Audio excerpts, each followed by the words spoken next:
Hey everybody, I just did a $20 best ball playoff team on DraftKings, and I tried something different. I wouldn't say it exactly went well. You got to be sharp when you're doing these. You got to be on your game, but I do have some updated info also I wanted to pass on about different odds and things like that. So in this case, I had the fourth pick and ended up going for a 1-4-5-2 build. And the situation's changed with who's going to be the top seeds, and one team slipping in and out of the playoff picture. Just real quick, here's the current odds from this morning. So conference winner make the Super Bowl. There's sort of a big seven that's remained the same. Bills, Eagles, Lions, Chiefs, Ravens, Vikings, Packers. I think you need to stack these teams in the vast, unless you're maxing out these contests. These are the teams you want to stack. Unless you have a really strong feeling that one of these teams can make the Super Bowl, in all likelihood, it's going to come from this group. That's how it's been most years in the NFL in recent memory.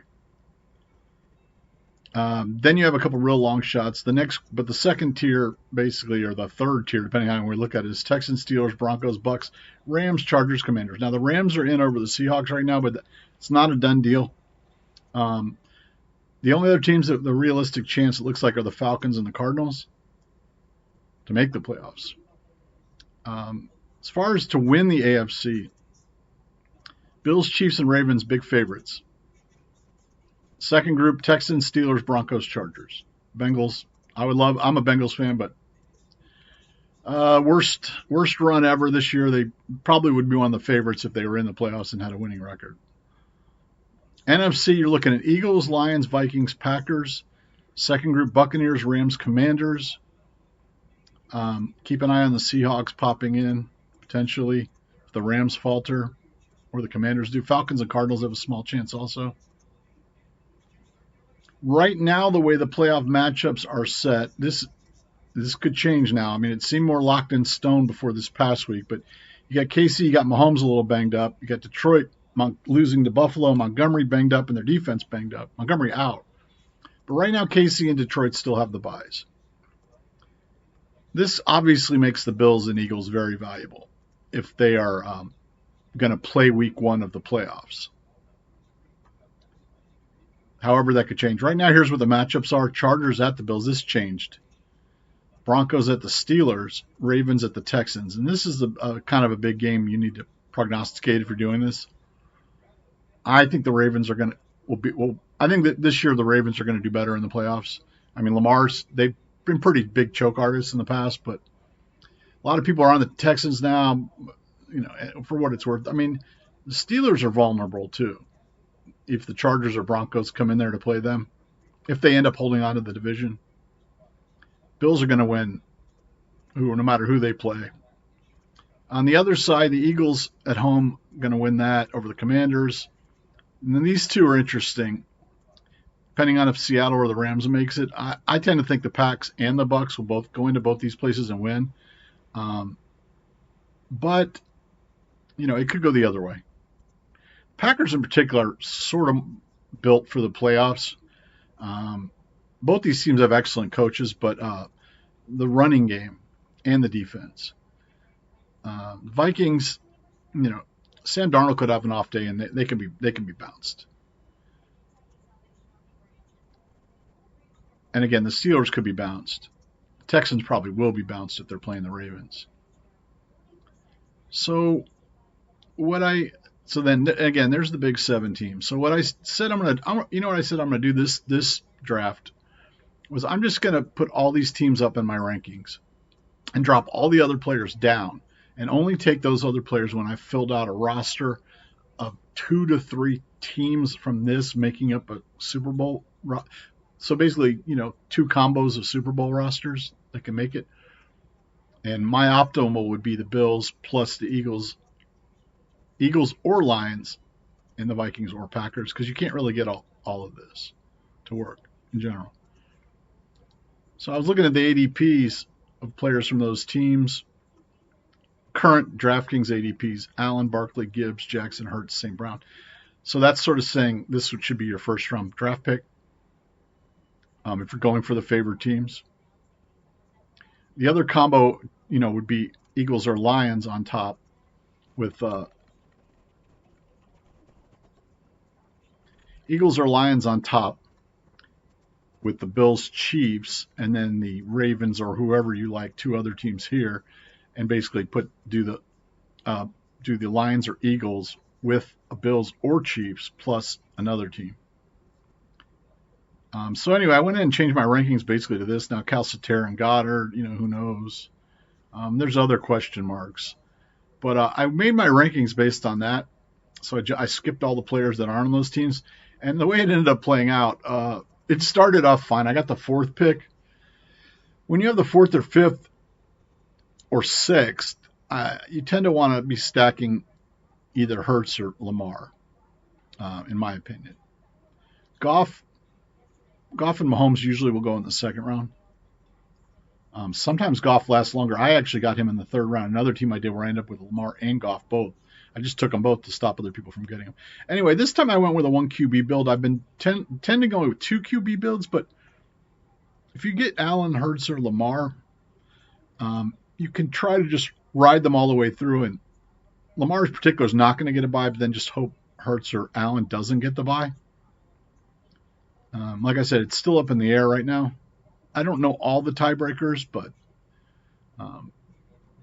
currently it's still KC and Detroit. Anyway, came back around. This guy took A.J. Brown.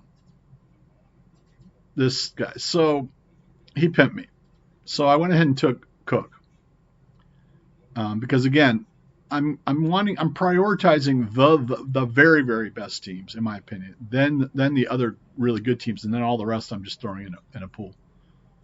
Came back around, I got Devontae, so I got a nice start. Kelsey's a good pick too over here if you think the Chiefs are going to go far. But it came back around, and I took Kincaid. So I was off to a really nice start with 2 Philly and 2 Buffalo, but here's where it all went pear-shaped because I changed all my rankings and I tried to force something and it just was bad. And trying to be different. So it comes back around. Amari Cooper's gone. Philly, all that's left really is Gainwell, the tight ends, and that's sort of it. So I went ahead and jammed Gainwell way early. His normal ADP is